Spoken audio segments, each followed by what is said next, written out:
Welcome to Clarity and Charisma Podcast from the Handcrafted English team. Hello and welcome back to Handcrafted English, the podcast where we take your English skills apart and rebuild them so you can speak with absolute confidence. I'm Emma, your analytical guide through the beautiful complexities of the English language. And I'm Daniel, the guy who currently has about 3 different English words stuck somewhere in the back of my brain, refusing to come out. Seriously, Emma, just 5 minutes ago, I wanted to ask our producer for a pen, and my brain just gave me blue screen, nothing, total silence. That is actually the perfect way to start today's episode, Daniel, because today we are tackling the absolute #1 fear for language learners of all levels, from beginners all the way to advanced speakers, and that fear is freezing up when you forget a specific word. Oh, it's terrifying. Your heart rate goes up, your palms get sweaty, and you just stand there saying, while the other person stares at you like you've forgotten how to human. Exactly. But here is the psychological secret. Native speakers forget words all the time. The difference isn't that native speakers have perfect memories, it's that they have a strategy to hide the memory lapse. They use specific linguistic tools to keep the conversation flowing smoothly, making them look completely in control. Today, we're going to give you those exact tools. Please do, because my current strategy of just staring into space and hoping a miracle happens is definitely not working. Where do we start? Let's start with our very first idiom, which is perfect for that exact moment when the word is almost there, but not quite. The phrase is, "It's on the tip of my tongue." I love this one. It literally feels physical, doesn't it? Like the word is sitting right there on your tongue, but it just won't fly out of your mouth. Precisely. Culturally and linguistically, when you say, "it's on the tip of my tongue," you are signaling to the listener that you know the language, but your brain is just experiencing a temporary processing delay. It changes the listener's perception. Instead of thinking, "oh, this person doesn't know English," they think, they're just having a normal human moment. So how do I actually use it in a sentence? Give me a scenario. Imagine you're in a business meeting and you want to mention a specific market trend or a company name. You could say, "We should look at the strategy used by, what's their name? It's on the tip of my tongue. Right, Netflix." Notice how it creates a little dramatic pause rather than an awkward silence. Right. It sounds like you're thinking deeply and not like you're struggling. It turns a weakness into a stylish pause. But what happens if the word hasn't just paused? What if it has completely evaporated, like it's gone into the void? Then we move to our second phrase, "It slipped my mind." This is a phrasal idiom that we use when a piece of information, a name or a word, completely leaves our consciousness. It slipped my mind. It sounds very smooth, like the word was a little piece of soap and it just slid right away. That is a great visual, Daniel. Yes, it suggests that the forgetting was accidental and effortless. It's incredibly useful when you forget someone's name or an appointment. For example, instead of saying, "I forgot your name because my English is bad," which lowers your confidence, you say, "I'm so sorry. Your name has completely slipped my mind for a second." Oh, wow, that sounds so much more polite and professional. It sounds like I'm a very busy executive who just has too much on his plate rather than someone who just lacks vocabulary. And that's the magic of strategic communication. It's all about framing. Now, what do you do when you need a few extra seconds to actually dig that word out of your brain? You can't just say, "It slipped my mind," and then stare at them forever. You need to buy time. Buying time is my specialist subject, Emma. Usually I buy time by making a strange noise or looking at my watch. What's the professional version? The professional, high-value version is our third phrase, "bear with me." This is a fantastic phrasal verb. To bear with someone means to endure or be patient with them. So when you say, "bear with me for a second, I'm trying to find the right word," it is a highly polite, sophisticated command. It forces the listener to wait for you without feeling impatient. I like that. It feels powerful, like, hey, I am commanding you to be patient with me, but I'm doing it so politely that you can't say no. Exactly. Let's look at how we combine these three so far. Daniel, let's do a quick role play. You are presenting a report to me, and you forget the word analytical. Try using the phrases we've learned. Okay, let me try. So looking at the data, we need to take a very Oh, wait, bear with me for a second. The word is right on the tip of my tongue. It's a specific type of data review. Ah, yes, an analytical approach. How was that? Brilliant. That was absolutely perfect. Did you feel the difference? There was no panic. You acknowledged the delay, you asked for patience, and you maintained total control of the room's energy. Yeah, actually, it felt really natural. It gave my brain a second to breathe instead of forcing me into a panic spiral. But Emma, what happens if I'm talking and I completely forget what I was saying? Not just a single word, but the whole point of my sentence. You know, when you start a sentence and halfway through you realize you have absolutely no idea where you're going. Ah, the classic conversational train wreck. For that, we have a specific idiom, to lose one's train of thought.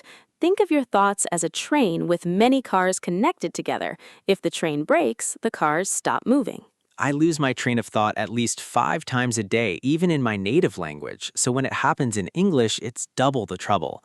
How do we say this without looking foolish? You state it directly, but with a smile. You say, I'm sorry, I've completely lost my train of thought. Or, where was I? I just lost my train of thought. It is incredibly relatable. Everyone experiences this. So when you use the exact idiom for it, people immediately sympathize with you. Right, because it happens to everyone. It's not an English learner problem, it's a human brain problem. Precisely. Now, what if you're talking about an object, like a tool or a specific item in the kitchen, and the noun just vanishes from your vocabulary? You can't use train of thought for a physical object. Oh, I know this one. This is where placeholders come in, right? My go-to is usually just pointing at things and saying, that thing over there.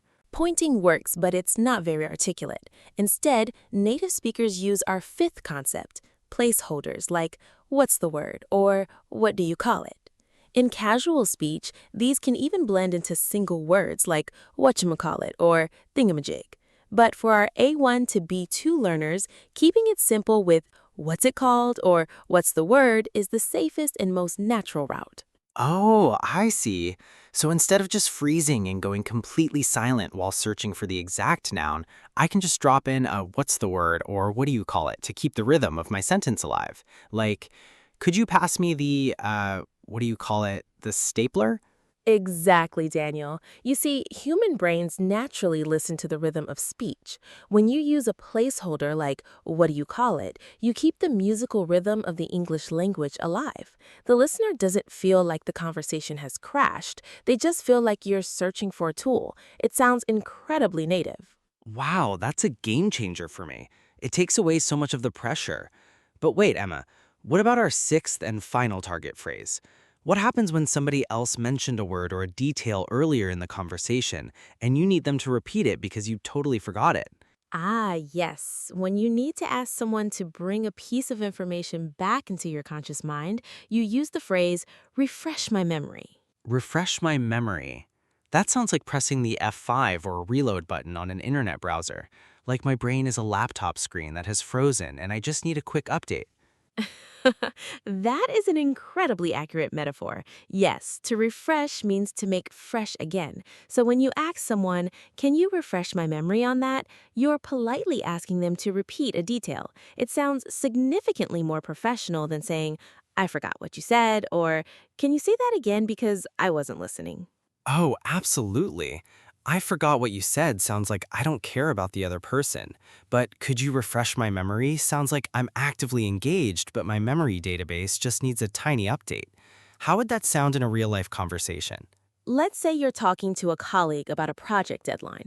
You could say, I know we discussed the launch date yesterday, but could you refresh my memory? Is it Tuesday or Wednesday? It's smooth, elegant, and entirely professional. I love it. So Emma, now that we have these 6 powerful tools in our linguistic toolkit, how do we actually piece them all together when the panic hits? Because it's one thing to practice them here with you, but it's completely different when you're standing in front of your boss or a stranger. That is the ultimate question. And this brings us to the structural framework of today's episode. I call it the three-step rescue strategy. When your brain freezes, you must execute these 3 steps in order. Step 1, acknowledge the freeze. Step 2, buy time. Step 3, describe the concept. Okay, let's break those down. Step 1, acknowledge the freeze. Why is it important to say it out loud? Because silence creates anxiety. If you freeze and say nothing for 5 seconds, the silence feels heavy and your brain starts panicking. By acknowledging it immediately using phrases like, it's on the tip of my tongue, or I've lost my train of thought, you immediately release the pressure. You've told the listener exactly what is happening inside your head. Right, you take control of the silence before the silence controls you. Got it.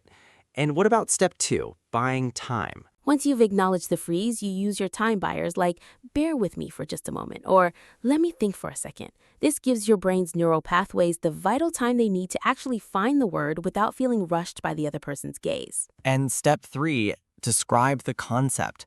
What if, even after buying time, the word still doesn't come out? What if the stapler or the analytical approach is just gone forever? Then you use a linguistic technique called circumlocution. This is a fancy linguistic word for talking around a word. Instead of trying to say the exact noun, you describe its function, its shape, or its purpose using very simple English. For example, if you forget the word colleague, you can say the person, the person I work with in my department. So you don't actually need the perfect word to communicate the perfect idea. You just use the smaller words you already know to build a bridge to the meaning. Exactly. Language fluency isn't about knowing every single word in the dictionary. True fluency is the ability to navigate around the words you don't know without stopping the conversation. This is blowing my mind, Emma. It completely changes how I view my mistakes. So let's put this entire 3-step rescue strategy to the test. Let's do a final ultimate role play. I love a challenge. What's the scenario? Let's imagine we are at a networking event. You are a potential business partner, and I am trying to explain a project I'm working on, but I'm going to intentionally forget a few key words, and I have to use our strategy to survive the conversation. Are you ready? I am ready. Let's begin. So, Daniel, tell me more about this new software project your team is developing. Who is it for? Well, it's a tool designed for, what's the word? Bear with me for a second. It's right on the tip of my tongue. Yes, it's for freelancers. It helps them track their daily tasks. Oh, interesting. And how does it track those tasks automatically? It uses a very sophisticated, I've completely lost my train of thought. Where was I? Right, the tracking system. It uses a special system that connects to your computer screen and measures the time you spend on different apps. Wow, that sounds incredibly useful. Didn't you mention a similar app during last month's conference? I can't quite remember the name of it. Oh, yes, I did. Actually, could you refresh my memory on which specific presentation you attended? Because we spoke about 2 different apps that week. It was the presentation on Friday morning, the one about productivity tools. Right, that was our beta version. The name of that specific project has completely slipped my mind right now, but it was basically the older version of what we are building today. And scene. Daniel, that was absolutely spectacular. You handled every single memory lapse like an absolute executive. If I didn't know you were practicing, I would have thought you were just a deeply thoughtful speaker choosing his words with immense care. Wow, thank you. And honestly, it felt amazing. I didn't feel that typical wave of panic or shame when I forgot the words. I just used the phrases as a bridge to keep moving forward. And that is the heart of Handcrafted English. It's not about being a perfect grammar robot. It's about being a resilient, strategic communicator. When you accept that forgetting words is completely normal, you stop fearing it. And when you stop fearing it, you stop freezing. Well, I think my brain has definitely received its upgrade for today. To everyone listening out there, the next time your mind goes blank, do not panic. Take a deep breath, use these tools, and remember, you are completely in control. Absolutely.